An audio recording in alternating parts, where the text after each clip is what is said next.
idea that you could walk in after a long day and smell a done dinner with minimal cleanup is the dream. Slow cooker recipes are easy to prepare with only one pot to wash. However, a slow cooker doesn't guarantee a healthy dinner. Traditional recipes rely on condensed canned foods and seasoned mixes, which can be notorious for being loaded with salt and additives. Remember, eating too much dietary sodium is linked to high blood pressure, which weakens and damages your blood vessels. This increases your risk for heart attack and stroke.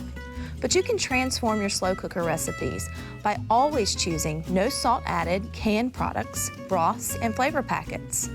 Based on a half-cup serving size, the sodium content can range from only 10 milligrams when you choose no added salt, going up to 140 milligrams when you choose low sodium varieties, and all the way up to 390 milligrams per half cup when you go for the regular canned items.